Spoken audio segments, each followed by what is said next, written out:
Dear student, welcome to Oxford Malwa Academy. आज हम class 11th subject account में chapter 12 provision and reserve के बारे में पढ़ेंगे कि प्रोविज़न क्या होता है और रिजर्व क्या होता है। ठीक है, इसका मीनिंग सबसे पहले मीनिंग पढ़ते हैं इसका।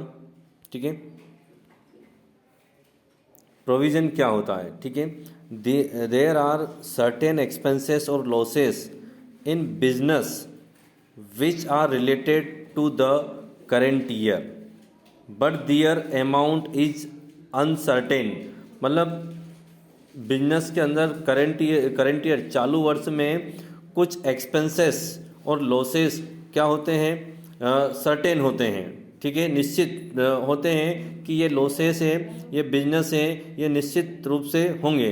But their amount is uncertain, लेकिन उनकी अमाउंट क्या होती है, अनसर्टेन होती है। मतलब वो कितने की लॉसेस होगी, उसकी अमाउंट कितनी है, कितने का एक्सपेंसेस होगा, उसकी इन्फॉर्मेशन नहीं होती है।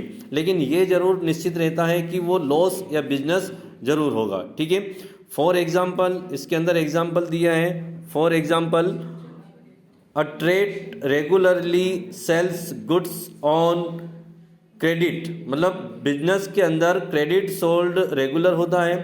Thus it may happen that some of the debtors may not pay fully और मे पे ओनली पार्टली। अब कुछ डेप्टर्स ऐसे होते हैं जो पेमेंट नहीं करते हैं, या कुछ डेप्टर्स ऐसे होते हैं जो पार्टली कुछ पेमेंट कर देते हैं और कुछ डूब जाता है उनका पैसा।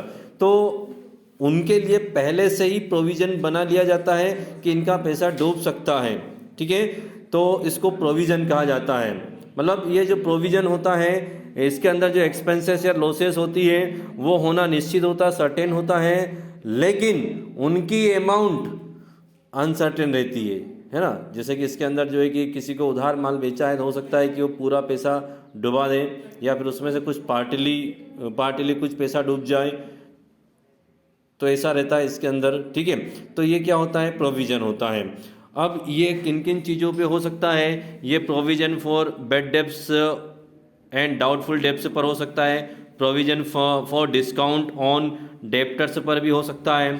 ठीक है, provision for dispute claims, provision for contingent liabilities, provision for taxation ETC आदि चीज़ों पर प्रोविज़न हो सकता है। लेकिन इसके अंदर प्रोविज़न फॉर बैड डेब्ट्स और डाउटफुल्स है ना, इस पर किया जाता है। डाउटफुल डेब्ट्स क्या होते हैं, सबसे पहले तो आपको ये समझना पड़ेगा डाउटफुल डेब्ट्स क्या होते हैं। मतलब जिन पर डाउट रहता है कि वो पेमेंट दे भी सकता है और पेमेंट नहीं भी दे सकता है, तो उस पर क्या रहता है, डाउट रहता है।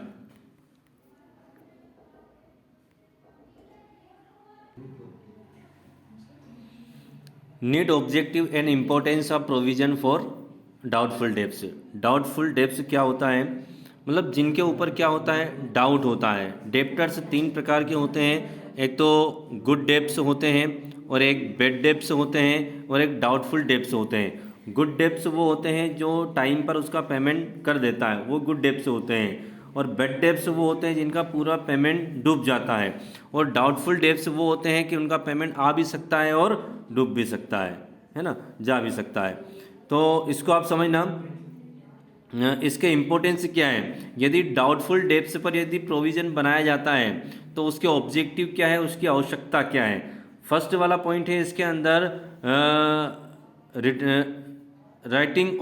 Return of loss in the current year. Return of loss in the current year, this loss of the current year is adjusted in the same year from the profit by shirting reserve and provision.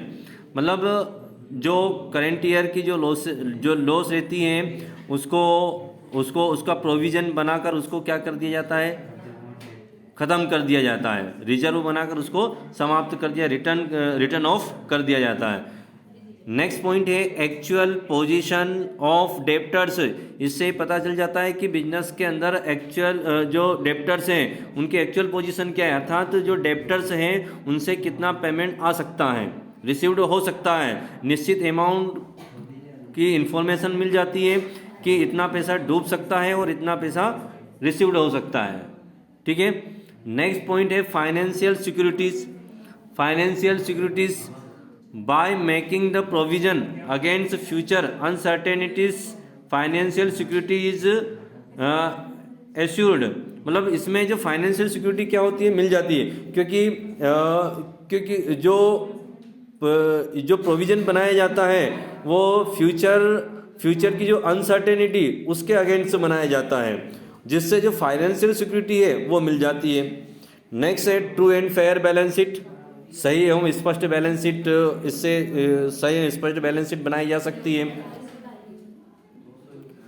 Balance sheet of the business is supposed to show true and fair financial position of the business.